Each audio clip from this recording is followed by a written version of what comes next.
Hello, welcome back to Shit They Don't Tell You podcast. This is Nikki Limo speaking. Other people will call me Icebreaker 123. So thank you for the sound effect, Steve. It's the sound of me breaking ice. No, and it wasn't. It was a Coke can opening. No, it wasn't. It wasn't that. It was a Coke can opening. For everyone listening out there without the visuals. No. It's definitely me breaking some ice. Well, they call me Ace.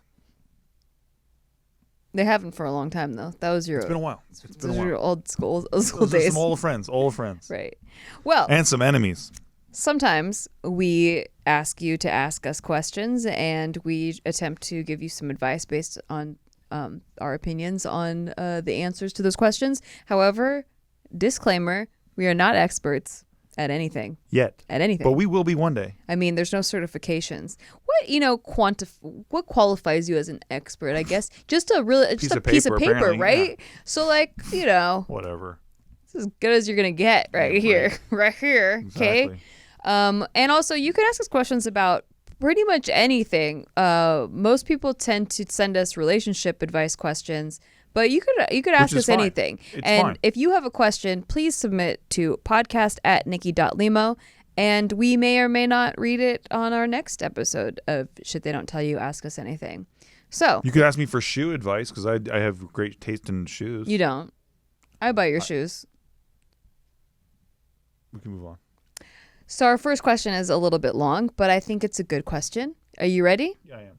And usually I don't read these beforehand, but this was so long that I was like, is it going to be worth it to answer? What is your smirk about? You buy my shoes. It was really good. It was really good. It was a good line. It's fucking funny. Well, I was already taking the piss out of myself, and then you took an extra piss out of me because I was like, I know I have bad shoe taste. Yeah. And then you just took the extra piss out of me. This was pretty sick. I loved it. I punched myself in the face, and then you followed through with a punch to the face. I mean, beautiful. Some would say I'm an icebreaker. Yeah, there it is. Yeah. Right. Okay. Triple alley-oop. All right. This is titled, Am I Being Selfish? Please leave anonymous. You got it. Okay. Hi, Nikki and Steve. Please keep me anonymous. I love your podcast, and I have been fans of you both for a long-ass time now. You've taught me so much and helped me mature into the semi-functional young adult that I am right now. Oh, my gosh. Good job. We love you. Thank you so much, You anonymous. did it. You did it. You did it. You just took these words, and you're like, you know what? I'm going to trust them even though they're not experts. I'll apply it. Anyway, I need some advice. Here's the rundown. Put as briefly as I can make it. Just finished, and it's not really brief at all. Sorry. LMAO. Yeah, it's true. It is long, but I think it's a good question. Okay. I am currently in college, living with my parents. I have been in a 4-year relationship with someone who is also in college and recently moved back in with her parents due to COVID-19 pandemic.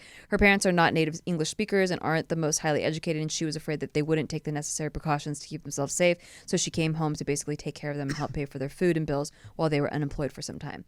Okay. I'm bisexual. My partner is bisexual. We are in a homosexual relationship. LOL. We started dating when we were 19. We were both now 23. We kept it secret for about a year, but then due to circumstances that are unimportant and honestly boring, I was essentially forced to come out to my semi-conservative parents. My dad didn't give a shit, honestly, but my mom had a bit more trouble with it, and both of them thought that the relationship was probably codependent for fuck all reasons, since they didn't even know we were together up until that point. That's parents, bro. And that I was not mentally healthy enough to be in a relationship at that time. Also, implicit biases were coming out, the same implicit biases that led me to avoiding telling them about us in the first place, since not telling them until I moved out seemed to be the path of least resistance at the time. It wasn't fun, but I knew it would pass, since my parents tend to come around and see reason eventually. Sometimes, LOL. Anyway, I came out. My partner saw the repercussions it was having on my life, and out of a combination of what I assume was pity and some fleeting sense of self-empowerment, she came out to her parents as well. Nice. Mind you, her parents, again, are not highly educated. One dropped out of school in the 3rd grade, and the other was a college educated person but still holds many cultural and religious beliefs against homosexuality. So when she came out to her parents, things essentially blew up. They told her that they wished she hadn't had told them, and if she could have hidden it for so long, why couldn't she hide it until they were dead? And that they'd rather have her tell them that she was pregnant. It's sinful because this is sinful and disgusting, etc., etc. Basic homophobic things. Holy shit. Yeah. That is wild. However, before she came out, she had just begun to mend her relationship with her parents, which had been fractured since childhood. It was terrible: alcoholism, physical abuse, verbal abuse, etc. So it was very devastating to be talked to this way by them again. In combination with many other complexes she had, much to do with a general shitty childhood, my theory is she didn't want to lose her relationship with her parents, as they had always reinforced to her that they were her only friends and that all her friends would eventually leave her because that's just how things are. But her parents, couldn't ever leave her because they love her and they are family. I know, pretty abusive stuff. Also, wow, so they created an environment where she withdraws inside of herself because and like only like really tries to be herself at home where she can't be herself. Exactly. Holy fuck. Yeah. Also, during our early friendship and secret dating phase, her parents adored me for being a good and loyal friend to their daughter, and even went so far as to call me their second daughter. Oh, that's hurtful. That now it's not like that. Anyway, all this to say, my partner has since completely stopped talking about me to her parents, and whenever we go out anywhere, she pretends I'm some other friend. They essentially pretend I don't exist, and she isn't sure whether her parents have forgotten that we are dating, or if they assume that we broke up, or just choose to avoid the thought of me to keep the peace in the house. I understand why she wouldn't want to lose her relationship with her parents, and I've always supported her decision to do what was best for herself, whether that be for her mental health, for her physical well-being, or her ability to function / do well in school / not have to worry about distractions like this for the time being. She says she will admit that we are still in a relationship later when we move out together and have stable lives. However, I can't help holding some resentment. I don't harbor any resentment towards her in particular or towards her parents, since I know it has a lot to do with their mental health, family background, other underlying issues, but it does kind of suck to be in a relationship with someone who at 23 has to sneak around with me. To some extent, I feel kind of ashamed and rejected, I guess. I don't know. I don't know if it's even a good idea to bring this up to her, as it'll definitely make her feel guilty. Any ideas? And then there's this one part, there's one paragraph that says this part is less important, but to sum it up, she adopted a kitten and raised the kitten for 3 weeks and agreed it would be our kitten, quote unquote, and she had to finesse the situation to like take care of this kitten because her mom didn't want it, but basically she bottle fed it and like took care of this kitten, and then her girlfriend goes to her parents and tells them she has a cat, and they want to meet the cat and they fall in love with it, and they end up taking the cat. So the cat now lives with her girlfriend, and because of the situation now, Anonymous here only gets to see the cat once every 2 weeks, and she's like really misses the cat, and it's adding to the resentment, which I don't think is less important, to be honest. No, that's totally reasonable, dude. Trust me, I understand losing a pet, dude. That's no joke. Yeah. And then she goes, I already know that I'm being selfish here, obviously, but it's not invalid in my opinion. I just don't know how to approach the situation without feeling like I'm being impatient / immature / adding to my partner's personal baggage / You're being a human things being unnecessarily. Yo. I don't want to hurt anyone, and I love her dearly. Thanks you for get to have feelings too. That's my thing, right? Yeah. Last sentence. Thanks for the advice whatsoever. I love you guys so much. Thanks for helping me through hard times throughout my life. We love you. We love you. You get to have feelings too. Her parents aren't the only people who get to have feelings. She isn't the only person. Not that she's really being that way, but yeah. You feel this way, so it's okay to talk about it. Yeah, I don't think you should invalidate your own feelings. Yeah. I mean, if being someone's dirty secret that's not nice. That's not a nice feeling. Also, what her parents have conditioned her to believe, your girlfriend, is that friends will come and go, but family's forever, right? Blood is thicker than water, all that stuff. But I personally believe, and again, not an expert, just a personal opinion, but I think your partner is, if it's your life partner, that you should be seeking someone that has your back, because they are your life partner. Yes. Your parents are going to die, probably. I mean, like, we don't like to think about that, or we don't like to think about that, but they'll probably die before you. Yeah. And so, you know, if that's your only source of companionship is your parents, and they have each other, mind you, then you're going to be very lonely. I think that the whole point in finding a companion, a partner, a life partner, is you're finding someone that has your back. And so in this situation, your partner doesn't have your back. Your partner is pretending that you don't exist. And she says, yeah, like, well, I'll eventually tell them that, like, we're still in a relationship, you know, later when we move out together. But in the time being, that's shitty. It sucks that you guys have been together for 4 years. So you've built a lot of trust together. There's been a lot built. And I get all sides, and I'm glad that you're so empathetic and you're compassionate towards your partner, and you're being respectful towards her parents and their situation. But I think it comes at a cost to your self-esteem and happiness when you are just basically calling yourself selfish for feeling that way. Exactly. That's not fair. You know, you like Steve said, you're a person, and like that hurts. You're allowed to be hurt. That hurts. Yeah, and I also think that I obviously don't know her relationship with her parents. Okay, but what kind of relationship could you have with your parents? What kind of rewards? Well, an abusive one. Well, no, but exactly. Yeah. But that's not being analyzed, right? Like, it's just like, well, if I just act like I'm not this person that I am around my parents, then they'll love me. Like, it's a transactional thing that's going on. If I hide certain parts of myself that I already told them about, then we're all just going to pretend like the elephant isn't in the room anymore. Well, it's a narcissistic codependent relationship with her Yes. parents that she has, for sure. And that actually, I mean, I hope that your girlfriend is going to therapy to work through those issues. I don't know how healthy it is for her, to be living in that environment while trying to work through those issues, because obviously, what can she do? So, I get the whole part about, well, I'll tell them after we move out, like when I'm not in that environment anymore. Totally get it. I get that. As far as solutions go, the only thing I worry about is the resentment building, because that is what can kill a relationship, that you harbor the resentment. And I don't know if the best solution is, I'm always for communication, right? Mm-hmm. But, Sounds like you're pretty rigid, though. Well, not to the parents. I'm not talking about going to communicating to her parents, but to your partner. She doesn't want to put extra stress on her partner. So you're kind of bottling this all in because you don't want to stress your partner out or put her through anything extra or excess or guilt trip her or anything like that. But I think that it's healthy for you guys to at least know each other's feelings on it, or at least so that your partner, you're basically not letting her be a partner to you, because you're deciding for her that she can't handle it, that it's too much for her, that it's going to add extra stress, and you're not letting her be a partner to you and take care of your feelings.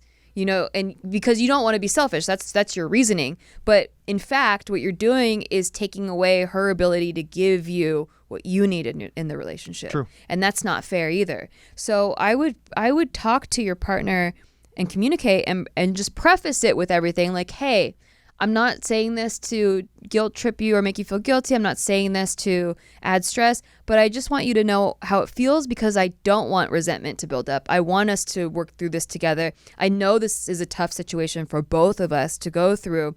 And so the only way that we can work through it together is if we put all our feelings on the table and just be honest. Like I would just be honest with everything and say that, like, because then you neutralize the resentment. You don't, and that you just, at least then she'd be aware of not treating you like you're this dirty secret. I wouldn't want to feel like that. Like I don't know how I would slowly like feel really, really sad if Steve was constantly pretending like we weren't in a relationship. And clearly that's happening. So I think it's time to actually have a conversation about it. Yeah, at least so that she can be more aware and respectful to your feelings and take care of you as much as you're taking care of her.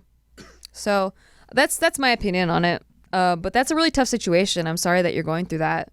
That's like it's a long time, and just make sure to look your partner in the eyes and be like, listen, your parents are going to die. I think that's what Nikki was getting at. I think that was pretty good advice. I didn't know a lighter way to say it. Pretty good advice. But your parents have each other, and also they're not going to be there forever. And your same goes for your kids. Like, a lot of people put everything into their kids. Family's everything, right? Family's everything. So then they put it into their kids and not their partner. And then like your kids are going to go off and marry someone else. Your partner's your family too, pal. Your partner is supposed to. They're there for you for life, or like that's the intent at least. And in order to like make it a stable foundation so that it can be something for life, there needs to be a lot of communication. And resentment is the thing that cracks the foundation, the thing that just really builds up slowly over time. It's like asbestos. It's like a Oh yeah. it's like mold in your attic. It's like a a fungus. You want that cleared out immediately. You just want to nip it in the bud. Don't let any resentment build. That's stuff that takes a long time to undo if you can undo it at all later on. So good luck to you. Good I hope luck. that helps. We love you. Thank you. We love you. Thanks for writing. Thanks for listening to the show. We love that. Why doesn't your person listen to the show? Jeez. Maybe she does. Chill out. All right. This next one is titled Heartbroken. Please help. Oh, wait. This is pretty long, too. We're just doing long questions, okay, guys? Can I read it? Deal with it. Yeah. I'll read it. Yeah. People probably getting sick of my voice. I'm getting sick of my voice. I'm getting sick of your voice. No, I'm kidding. Hey, Nikki and Iceman. What's up? Hello. Real quickly, I just wanted to say I love your podcast. This and Big Mood are my faves. Chief competitor, thank you. While I'm busy doing projects. So this may be very long and hard to follow. Yeah, we get it. I have been with my husband for 8 years, married for 2. We were high school sweethearts. My husband joined the military 4 years ago, has now been out since April. There are moments in time where we took breaks, kind of talked to other people, but always found our way back. We even took a whole year break from our engagement before we got married because I had doubts about being married at a young age. She was 20, now she's 24. And I found out he was cheating when he was doing training in 29 Palms. Holy shit. During that break, we were supposed to see other people. And although I did, I ended up spending most of the year with somebody else. Was it cheating if they were on a break? This is the friend's question. She says she found out he was cheating when he was doing training. Okay. So I think that while he was in, they were together. I think. Okay. So during that break, we were supposed to see other people. And although I did, I ended up spending most of the year with somebody else. And he didn't see anybody because I think he felt guilty for cheating and didn't want to risk making things harder. Nonetheless, we didn't really take advantage of the time apart. Fast forward, things were great between us, but we decided to have some fun and open our marriage. We became swingers and started off talking about fantasies of him watching me be with other men. And then we experimented in real life. And from there, while living in different states, I was allowed to have sex with other people with rules applied. That way, there are no gray areas on what could be considered cheating and what wasn't. Dang. Wow. That's a way to go about it. Yeah. I got to get my needs satisfied while still being in love and knowing my husband loves me the same. Until, well, I screwed things up. You see, we live in a large city in Texas, but the community in that is somewhat small. So we try our best not to let others know about what goes on in our sexual life, but I'm one of those people that cannot do one-night stands. I have to know someone for a little while and even be their friend before I can go down that road and have sex with them. I need to have some sort of trust with any sexual partner because I worry about STDs. But I decided to talk to somebody we both knew from high school, and I actually have known this guy since elementary school. I didn't have any intention on making this person one of the few friends with benefits, but it kind of happened. And my husband at first didn't feel comfortable, but he agreed to it. Seemed like a reasonable option because I already knew him, he wasn't a creep, and we both know he wasn't the type to kiss and tell. My friend, Frank, not his real name, and I got off really great. We're both Aries, so the sex was fiery, and our sex drives were both on the same wavelength. He honestly was the best sex I've ever had. Shit. Whoa. Then we'd hang out and get drinks sometimes as friends. Then it led to cuddling. Then it led to staying over. Then I caught feelings, and so did he. Shit. By December 2019, I knew I really liked him and cared for him deeply. I felt time was running short because my husband's 4-year contract was ending in March. Then in February, my father-in-law passed. So for the next 4 weeks, I spent time with my husband, supporting him every way I could as his wife. Damn. I thought feelings I had for Frank was because I was lonely. I had no intention of seeing him again, but when he asked me to hang out, I could not say no. By March, when the pandemic happened, we finally admitted our feelings, but he says he knows I'm married, and although my marriage had issues, aside from him, he didn't want to be the cause of our divorce, so we broke up, quote unquote, for the first time of many times. Whoa. I thought I wanted to work things out with my husband, but I knew we changed too much, that we wanted to be that we wanted different things in life. I mean, yeah. Been together since high school. A lot fucking changes with your brain, dude. From high school. I feel like high school relationships lead to this a lot. Yes. But that's just my opinion. Okay. So from that point on, I began on and off a relationship with Frank. He hurt me numerous times because he was scared of letting his walls down because he had been burned so bad in his last relationship, and he felt I could go back to my husband at any moment, which is completely understandable. Yeah, she writes in all caps. That's very true. But by June, he was serious. And he was tired of making excuses and wanted to really try. And if he got hurt in the end, then that was a risk he's just going to have to take. This is a juicy one. Like, Isn't this interesting? I'm down for it. I think I'm reading it really well. Okay. Yeah. I said, okay, let's try. And up until this week, we were officially boyfriend and girlfriend. I thought things were going well. I was happy and so in love. But this last Tuesday at 3 a.m, I woke up to him asking me who Nate was. Confused, because I just woke up and didn't understand what was going on, he asked me again. Before I could answer, he told me to get the fuck out, and we were done. He went through my phone and saw that the week before we started talking again, and before we were official, I had sex with someone from my radio internship. It was a one-time thing. Wasn't even good, TBH. But I did it because I was hurt at the time and wanted to feel better. And I explained that to him. But his walls went back up. He called me awful names. A hoe. A bitch. He told me that I couldn't be with somebody who gets fucked and thrown away. He said after all the times we took a break, he never had sex or talked to somebody else. But if he did that, he'd throw it in my face. Even said a girl that I used to be close with in high school invited him over to drop acid, and now he regrets not going. He told me I ruined him just like his ex. He thanked me for reminding him all women are the same. Very sensible. God. Very sensible response. I told him I loved him and asked him why it couldn't work out. And he said that I would love someone else and the woman he loves is somewhere out there, except that they're all the same apparently. Right, exactly. Everything he told me was to hurt me and make me feel like I was in the wrong. I felt so gross being kicked out like that at 3 a.m. As of now, we both blocked each other on everything, though I know we're probably using burner accounts to look at each other's tweets. I don't like Frankie. She's very mature. Yeah. It really hurts because I spent the last year with this man trying to help him with his mental health, be a friend, show him he was deserving of love and deserved to know what a real mature relationship could be. I think he was looking for the easy way out because he got scared again. Clearly. Yeah. Though I'm now sure he was possibly hiding things from me too. Everyone tells me he was not good for me, and I'm aware of that. I'm still hurting. I still love him. I wish I could get better closure than leaving it off this way.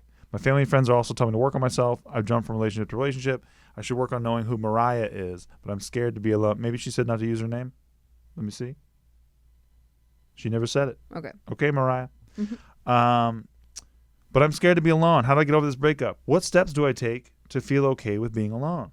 I also worry for him. I know it's not my responsibility, but I know he's going to go back to doing drugs. And I've already picked him up once from the hospital because he almost OD'd on coke. I don't know if I could say no to him if something happens again. Oh, fuck. Boundaries, girl. I tried editing this as much as I can to make it short. Well, you didn't. I'm kidding. You're fine. Okay, thank you so much for your question. That was juicy, man. I Really was juicy, intrigued the well whole written. time. Yeah, thanks for submitting that.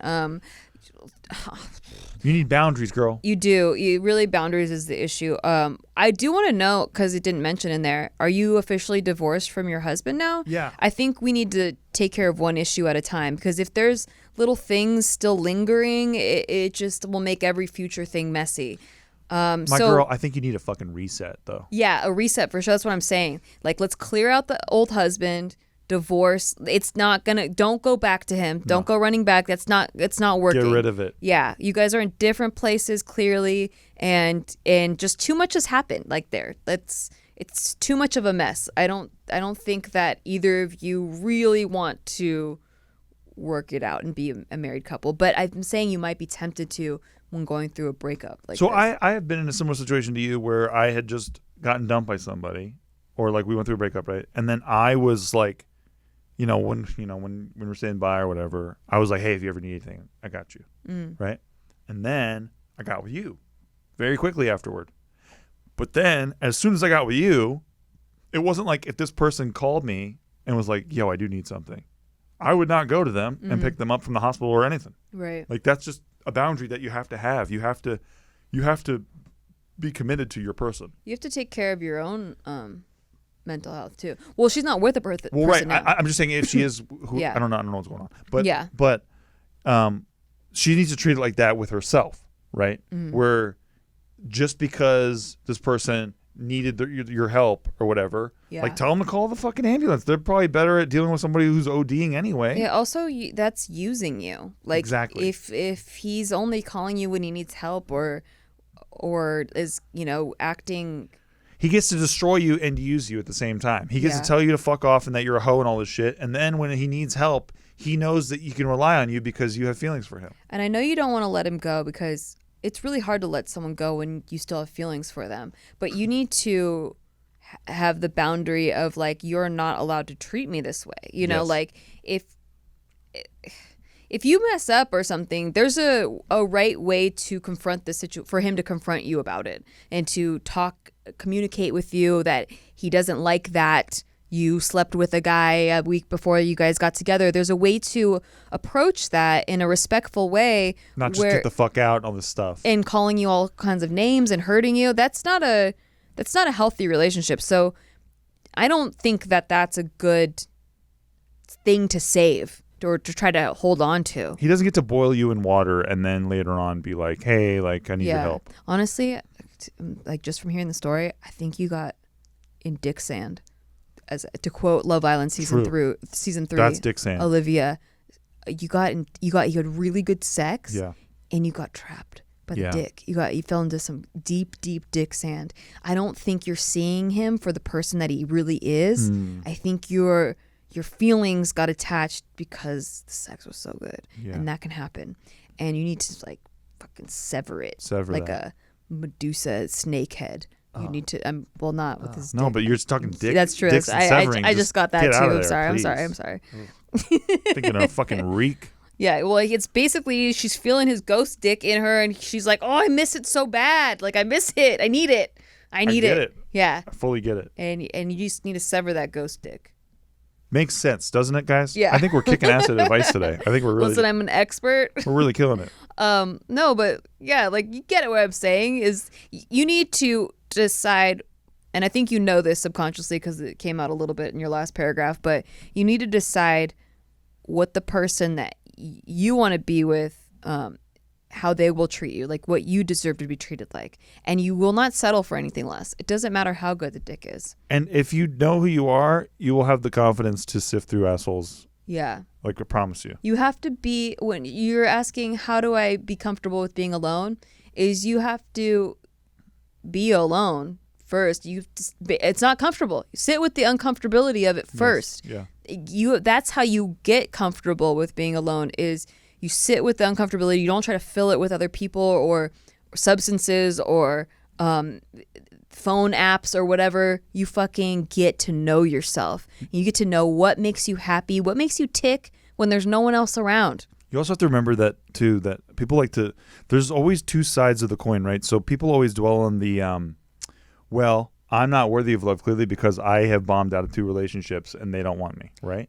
And if instead you look at it like, man, 2 people really wanted me, right? Yeah. Like when they met you or you got they're with you, they got together, they really wanted you. Like just because it didn't work out because of other things doesn't mean it's you that's the problem, right? You have something you're bringing to the table. Exactly. And this guy, Frankie, he's got a lot of issues. He's projecting all kinds of shit. He's looking for something wrong. And women are the same, dude. Come on. All women are, yeah, exactly. You're projecting on the whole gender. Could you better gender. than somebody who's like, women are the same. And then, I know it feels bad. It's like, oh, I got his walls down, and then I made them go back up. I fucked up. Yeah. You didn't fuck up. I put his walls up. You didn't fuck up. Nah, dude. You're good, man. You just need to, that self-discovery. You need to build your own little core of who you are. You're like this non-negotiables box that John Kim talks about, the Angry Therapist. We had him on the show before, but I love this concept of the non-negotiable container, where it's like, that like, I, Nikki Limo, am a great friend. I'm super loyal partner. I am a fucking kick-ass cat mom, and nobody could take those things away from me. Nope. You can't go to me and be like, you're a fucking terrible wife. Like you're so shitty and unloyal. You can't do it. You literally can't, because it's not negotiable. Yeah. You cannot break through this container. It's right here, and I know these things in there. It's just non-negotiable. It's your sense of self. So what you're letting him do is basically tell you what you are, and he's not allowed to do that. He does not have permission to define you. So you define who you are, and then you don't settle for anyone that sees you otherwise. Boom, mic sucker. Drop, son. Send this clip to his bitch ass. Sever that ghost dick. There it is. That's the summary of that. All right. Good luck out there, Mariah. Yeah, good luck. We love you. We're gonna take a break right now, and then we'll come back with some more questions and answers. Wanted to give a shout out to our sponsor today, NordVPN. NordVPN keeps your data and your stuff that you do on the internet secure and private, because if you don't use a VPN, your shit's just everywhere. You can also use it, I find, to unlock Netflix, Hulu's, all that stuff when you're abroad, or like we've been vacationing. I'm abroad. You're very abroad, by the way, an attractive one too. Thank you. But when we've been traveling, me and Nikki have used VPN, NordVPN, in order to watch just Hulu, because we were a little bit out of country. Yeah, like Canada. Yeah, like not even kidding. Like that actually happened. Yeah, it really did. So NordVPN has 5,500 servers in over 60 countries, so it allows users to access super fast web browsing around the world. So wherever you go or live, NordVPN has you protected. And listen, man, you want your data to be secure. I know you're like, well, I got nothing to hide all this stuff. No, but it's not about that. It's about that's your information, and it's valuable to somebody else. That's why advertisers pay money to reach your eyes. So using a VPN protects you in ways that you don't even know. Yeah, they actually have a strict no logs policy. That means they never track, collect, or share your data, period. Your business is just your business. And it's a browser. It's a Chrome extension. It's a Chrome extension on your browser. Chrome is a browser, and it's an extension on that browser. Thank you. Really well put. I like to be very concise when I'm talking about things. I thought it was very concise. Thank you. And what a good abroad. Yeah, I'm a really smart abroad. I think so. It works on most operating systems, including Windows, Mac, Linux. Linux. Who uses that? But it's also on Linux. I love you. It's on Linux too. You know, if you're using Linux. Nobody's on Linux. It's fine. But if you are, it works on that. It works on that. It's just the dead people that are on it. You can get 68% off NordVPN right now. It's only $3.71 a month. Plus, you get an additional month for free at https://nordvpn.com/STDTY. Or use coupon code STDTY. I think I'll do the second one. That sounds much easier. That does. I mean, it's actually like, it's the same, but yeah. Okay. It does sound easier. I'll try both. Yeah, that's easier. Yeah. Okay, next. Podcast question. How to stay hopeful. Ooh, I like the way he put this. Okay. Description of me. 23-year-old male, almost done uni in my last year, little to no confidence / redeeming qualities. Wow. Theme of question. Relationship / dating. Purpose in life / motivation to live. Compliments. I love both you guys. Y'all are my role models to me in every possible way, and I hope I find a relationship like yours someday. Aww. We love you. We love you. Thank you. Even though you have no confidence. Get that confidence. That was a funny line, though, the way I love the way he formatted this. It was funny. He says also, I checked Steve's channel so often, hoping to God he posts something new. I think his channel's been demonetized, so I can see there's no point in uploading, but just wanted Steve to know he's appreciated. Thank you, brother. And then it says the above was just some info, so you could decide to skip this question if it's too basic or already been answered a million times. Poor son of a bitch. We're gonna answer you. Don't worry about it. There's also a TLDR at the end. I love you, yeah, you're funny. man. You're funny. Okay. Here's the body of the email now. Okay. Hi, Nikki and Steve. I'm a guy who has wanted a relationship for some time now, but doesn't have what it takes to find someone. I'm just too cowardly / emotionally stunted / physically incapable ? To tell a girl that I like them. Sad face. Sad emoji. When the new year started, I felt really motivated to, quote unquote, put myself out there as best as I knew at the time, and I joined a few dating apps, Tinder, Coffee Meets Bagel, Bumble. My soul was swiftly crushed by the lack of matches I received, and I've retried a few times since then with the same success or lack thereof. There could be many reasons why I had no matches: bad pictures, uninteresting bio, sheer ugliness. My friends would say I'm not bad looking. Some would dare to say I'm good looking, but they're biased because they love me. I mean, no one with half a heart could call their friend ugly. This was in parentheses. I guess all I can do at the moment is try to improve what I have control over, take better pictures, write a bio that attracts the kind of people I want to be with. But a big part of me thinks that if I couldn't find a single relationship in high school / university or through dating apps, it won't get easier here on out, and I'm kind of fucked for life. Personally, I don't see the point of life if I'm going to end up dying alone. Just sounds like a miserable experience to me. To clarify / reiterate, I think it may come across like I'm saying, oh, I got no matches on Tinder, my life is in shambles. But what I mean is, I've never been liked by anyone. And if I haven't yet, I don't know if I ever will. Oh my God, this is like soul crushing. TLDR is lonely guy looking for hope and finding love. Regards, John Doe, a newfound Patreon subscriber as of August 2020. Oh my God, what? Stop ahead. Though, depending on what when this is read, it might be long past August. It's not. Well, this episode might be coming out in September, but we're shooting it in August. How about that? P.S. Sorry if this was long-winded and poorly structured. I actually spent a long time proofreading this, but I'm kind of a shitty writer. Oh, John, Buddy, I love you so John, much. we like you, John. You said nobody's going to like you. We like you. The way that you wrote all that was beautiful. Oh no! Wait, there's a new one. There's a new reply underneath this. Is sent 2 days later. Okay. On the off chance the previous email does get picked for the Q&A podcast, I've changed my mind and it's no longer a concern for me. Oh, sorry to bother you, John Doe. John, I need you to know you are loved. We're using it anyway. We're using it anyway because I'm sure you're not the only person that feels this way. Exactly. But like, you need to know that you're loved, if not by someone obvious, right in front of your face. You're loved by the universe, okay? Yes. And we love you. So, you can't judge your worthiness or lovability by who has taken an interest in you. You're putting in a fucking app, bro, or in real life. Or in real life, you're putting way too much power in the hands of others. Yes. Instead of valuing your self-worth on like who you are. And I know that's the biggest part of your problem, you say, is self-confidence and self-esteem and stuff. And you're right, but you can't. Let's say someone does like you or matches with you. Now you're giving them everything. Yeah. You're giving them the whole power. Like, you're now probably going to come off as clingy because you lean all the way on them. And you're so like scared of fucking it up or like doing something wrong or whatever. It can't be that way. That's not how a healthy relationship survives. And it's not how a healthy mental health state survives, So do have to do the work on yourself first.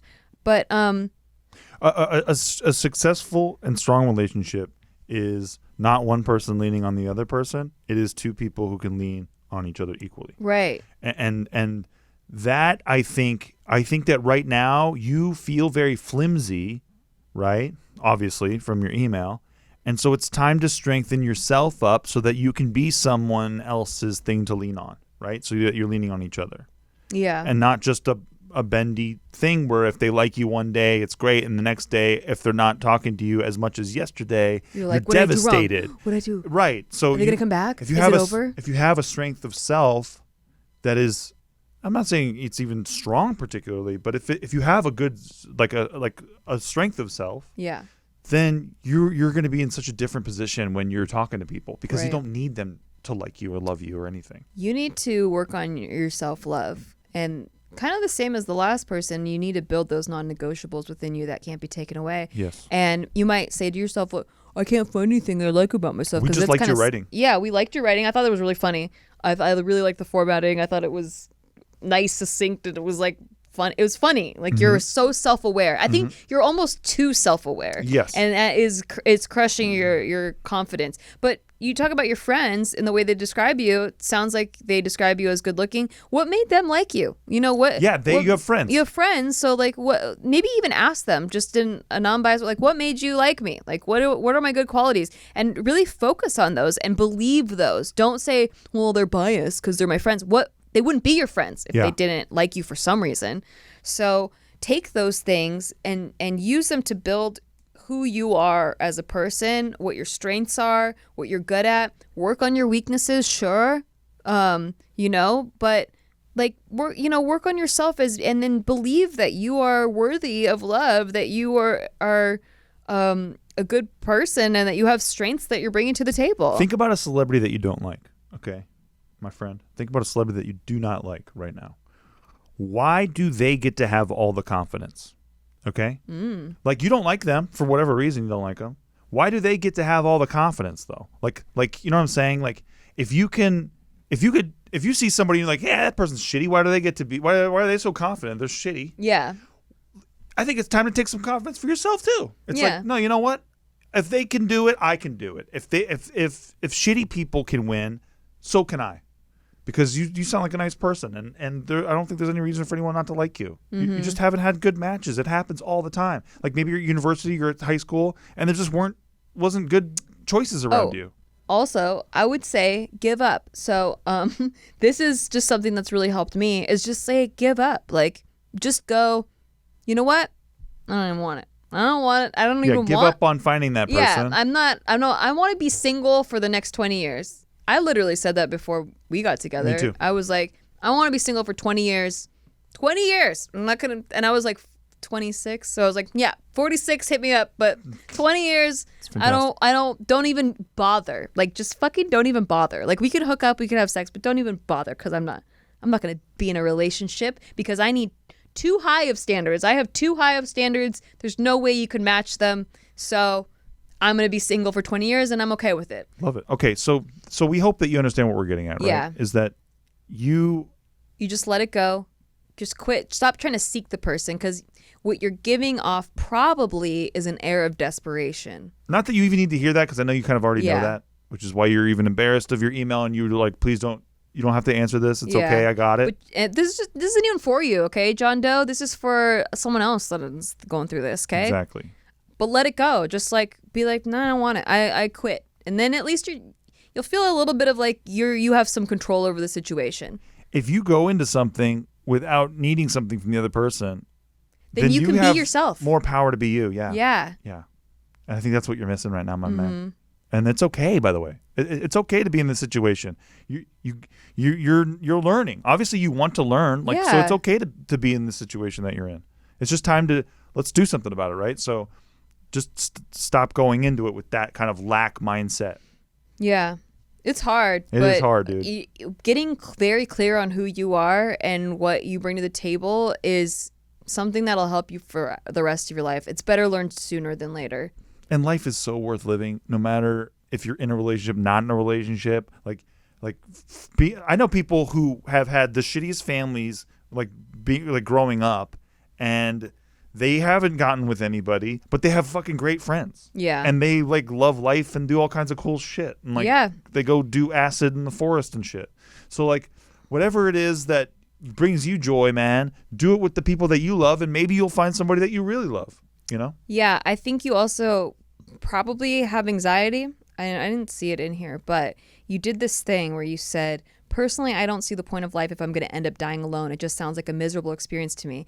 You're projecting so far into the future. It's a thing called catastrophizing.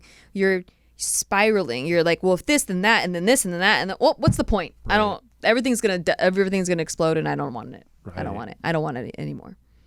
And that's not healthy. Don't spin out. You don't the most beautiful thing about life is that you don't know what's going to happen. No one knows.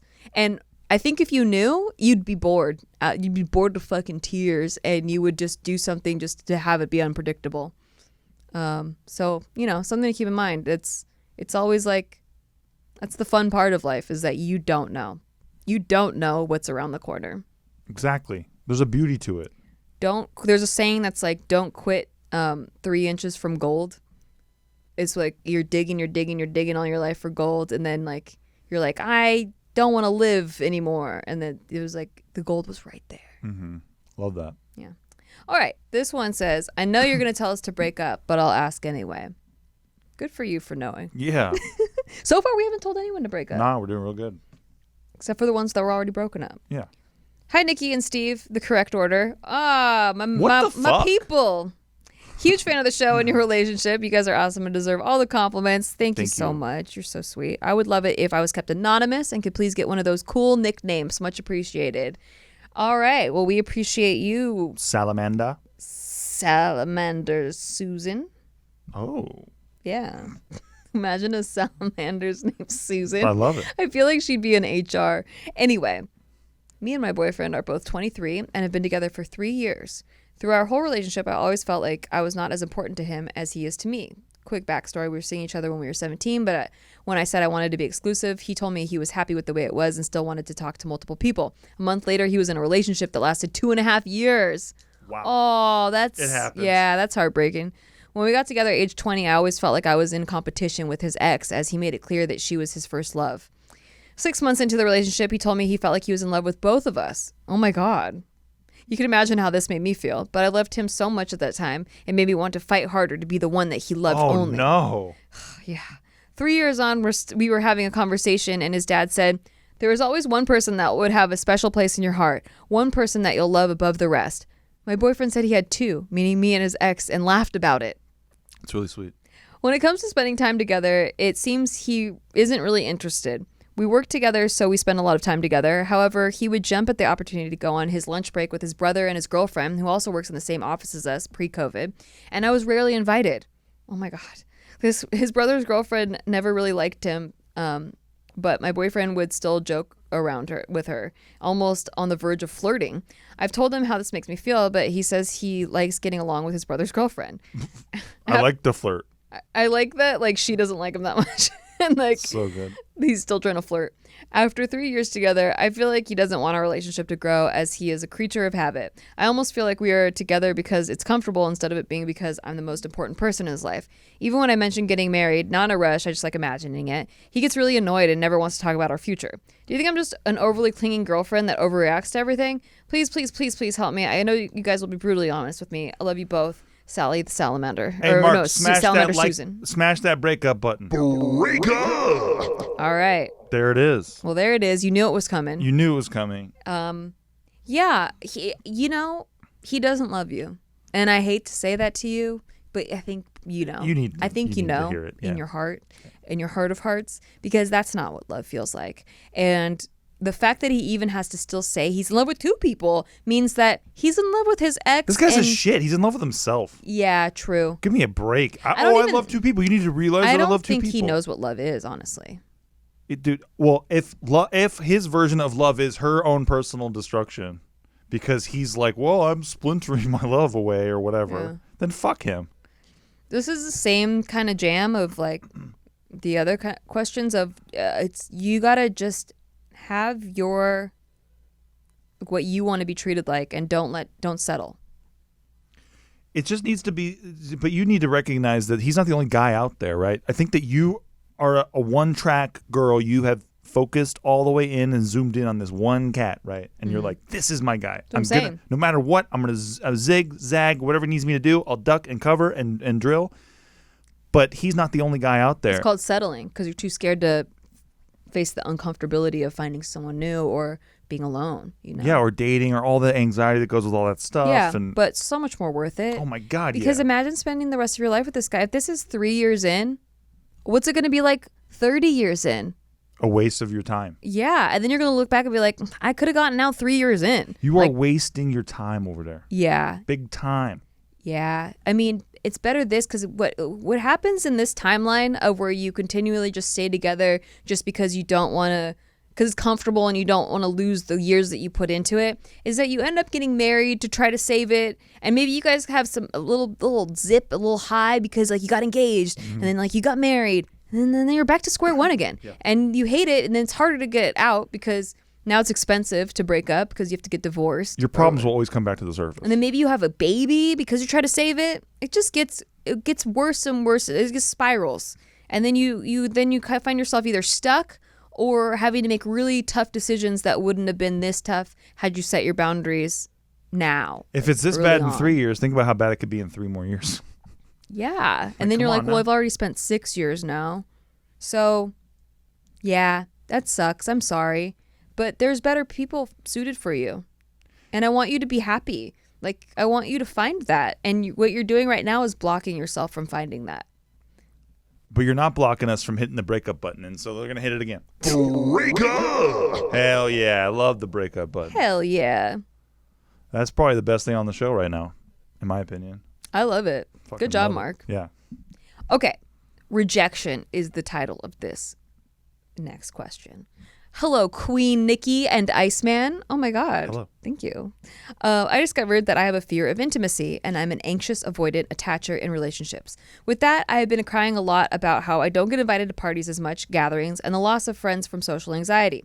It sucks, but no one has ever told me how to behave and do better, and I always feel super weird asking and saying, hey, why am I not invited anymore? Oh, shit. I get it. It's scary and I worry that it will cause me to be less invited, but I realize that my friends in the past have never said anything, which has made me feel estranged, awkward, and low self-esteem. Have you ever been the awkward girl who can't socialize and say weird things? How do you do better at new gatherings in restaurants and parties? Tips and tricks? Love you guys. XXX.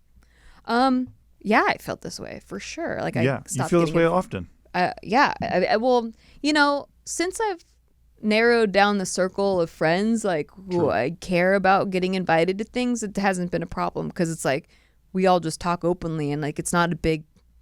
Everyone's like on equal footing. We're like, hey, you want to come over? Okay, yeah, cool. And if people were just leaving me out, I would be like, oh, you guys aren't my friends. Okay. Yeah. But this has definitely happened before, and no one told me why I wasn't getting invited to parties anymore, and then or to like gatherings. We didn't like party in middle school, but like gatherings, like different people would hang out, and I'd find out that they hung out on the weekend and I wasn't invited and stuff, and it sucked. And then when they finally did tell me, they said I was annoying, but they didn't tell me like what was annoying. So then I just got It's a heck of a note. It's an all-encompassing right. note. And then I just got super introverted, like super not share. I didn't want to annoy anybody, so I just didn't know how to talk. And then that made me the shy, awkward girl. And I felt very inhibited, and that made me have even lower self-esteem and get invited less places, and it spirals, So kind of similar to the relationship questions, you just have to figure out like who you are and be like, this is who I am, and if you accept me, then cool, we could be friends or we could be in a relationship, and if you don't accept me, then we weren't meant to be friends, and you just kind of have to look at things like that. And it does suck getting rejected and left out. It really sucks because you're like, what do they have that I don't, Yeah, it's really just one of those things where if people are going to be that shitty, you don't want to be friends with them anyway. Yeah. I just think it's that at the end of the day. Like, but I'm not immune to constructive criticism. Like, no, of course not. If there's something that's like, well, you always interrupt us, or you always interrupt people, and I'm like, oh, okay, shit, I'll be more conscious of that, and I won't interrupt people. It's like something to focus on and work on. But when someone's just generally like, well, we don't like your personality, I'm like, I can't do much about it. Can't do anything about that. So, Also, if you feel like you're awkward, but I promise you, it's sort of like the analogy where a shark is just as afraid of people. Yeah. Like I think a lot of people are afraid in social situations. I know sometimes that people don't think this about me, but like I actually get anxious during small talk. Mm-hmm. Me too. I just do. I don't really feel anxious very much, but for some reason, small talk just makes me go like, I gotta get the fuck out of here. Yeah. Because it's just so surfacey. Yeah. Blah blah that I just can't hang with it sometimes. I'm not getting any information from this that's useful later on, and I'm kind of like spending energy giving you information that's not useful to you. To anything. It's like it's like we're just eating Doritos together. It's a big waste of calories and everything. Mm-hmm. So yeah, you know what I mean? Yeah, conversation calories. Yeah, it's so right. I just feel my brain cells burning or something. Like I just feel for both of us. Yeah. Like I'm just like let's put this dog down, please. It's in pain. Mm-hmm. Like, and that's how I feel about the conversation. So it's not just you. Like everyone, I think a lot of people feel awkward in conversations and stuff. Yeah. Just know that you're not as odd as you think you are, right? True. And you could also you could be odd, but it's a self-fulfilling prophecy. Yes. Because you're building yourself up like, I'm so awkward, I'm so awkward, I'm so awkward. And now you are being awkward because you keep telling yourself that you're awkward.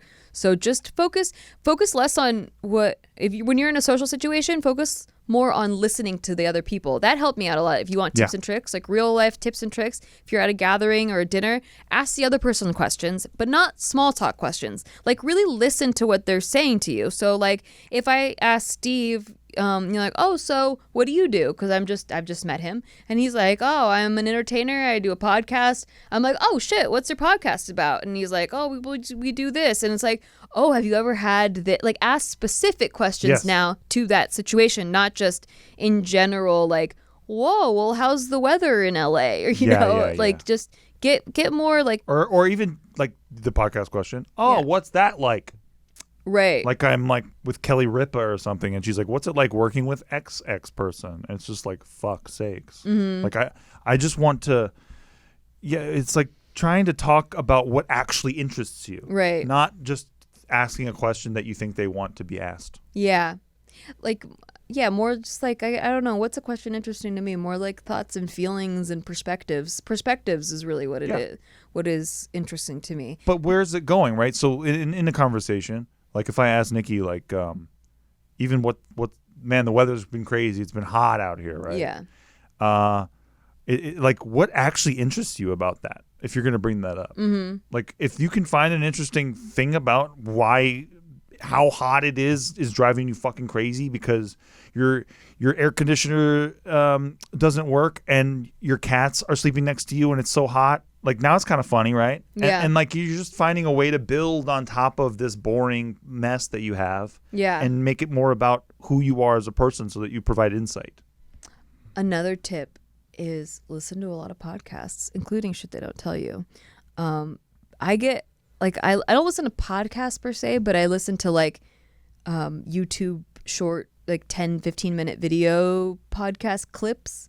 And they're interesting conversation starters. Mm-hmm. You know, you hear a little bit of information, you're like, oh, that's interesting. And then you could take it to, like, a dinner party or whatever. Like, oh, I just heard that, you know, I like recently the one I listened to this morning was all about how too many people are trained to work for money, and like they're taught that that life is about the destination. So you're just so focused on, like, you know, saving for retirement and like having this, you know, life and how do I get rich or how to make money, and like, oh, I can't do what I want to do, which is like be an artist because that doesn't make money. So like, what later. Can I? Yeah, and instead you just work to pay bills to go back to work, and you get trapped in this cycle of misery. And we've talked about this before, but like you just get trapped in this cycle of misery, and you never really get to find happiness. And instead to think of life like a dance. Like, the dance isn't about the last step of the dance. It's not about getting to the end of the dance. The dance is about the dance. Mm-hmm. So life is about the dance. And when you get to the end of it, you're going to like, too many people get to the end of it and realize they were supposed to be dancing the whole time, but instead they were trying so hard to get to the end of it. Love it. Yeah, which is so interesting. See, what if you brought that up at a dinner conversation? Isn't that interesting? Yeah, it is. It's like a little nugget where you're like, huh, well, I think this about life, blah, blah, blah. Oh, it's kind of like this. And then you talk to the other person, you get their insights on things. Maybe they heard something fucking interesting about a life journey or like some shit. And then you start talking, and maybe you find out you have similar favorite authors. And then you're like, oh shit, you like Wayne Dyer, I like Wayne Dyer, like, or whatever. And then, you know, that's a more meaningful conversation. Yeah. Than, what are you ordering for dinner? Oh God. Right? Just ruins my mood thinking about that. Yeah. Also, too, real quickly, for the anxious out there, if you go into a situation thinking about the stakes of the situation, like a conversation, yeah, you're building it up a little bit and making yourself nervous for something that's pretty mundane. Yeah, you're thinking about the end result. Again, think about the dance. You're just dancing. And just be present in the moment with the other person. I know it's not easy for people if you have anxiety, but I'm saying if you can just try to focus on being present. Yeah. And being at the tip of your tongue. Or on listening. Actually listening to what they're saying rather than thinking of the next thing that you should be saying. Exactly. Yeah. Yeah. By the way, if you're interested in that video clip that I was just talking about, Alan Watts is who was talking about that. And it was on a channel called After School. School is spelled SKOOL. And it was about what was the title of the video? I don't remember. But nice. Look up Alan Watts. There you go. He says great things. Like they have a lot of different speakers on that channel, which is great. But Alan Watts is great. Same. Anyway, we're at the end of our episode now. Yeah. I did have one more question, but I'm going to save it for the next one, so you don't get to know it yet. Hell yeah. And if you have a question, please submit it to podcast@nikki.limo. We check them on this show. I don't really read them beforehand. So we keep it real and raw. There's that. It's real and raw. Yep. Like those ghost sticks. Hell Chop yeah. them off. Chop all of them off. Great closing. All right. Also, please rate us if you like this show. It helps. It really helps us out a lot. If you're listening and you haven't rated us, please do it. It helps so much. Thank you. Yeah. Also, share this podcast with your friends, family, anybody. Yeah. Anyone that could use some nuggets during dinner conversation. Yeah. Maybe they'll find some helpful nuggets here. There it is. You'll never know. Maybe you think we're boring, but maybe they'll think we're interesting. That's just your opinion, okay? Also, big shout out to our Patreons. We appreciate all you guys. We do an extra show on there called Shit They Don't Tell You After Dark, where me and Nikki get very personal. Yeah. I actually cried last night on doing After Dark. You did. I cried too. Yeah, you did. We both cried. It was good. We're little bitches. It's a good After Dark. Yeah. It was very After Dark. There it is. And we do another thing called We Just Woke Up, where we do some morning chats right upon waking up. It's like stream of consciousness. Anyway, go check it out. Yeah. Patreon.com/sticky. And we will see you next time. Thanks, everybody. Bye. Bye.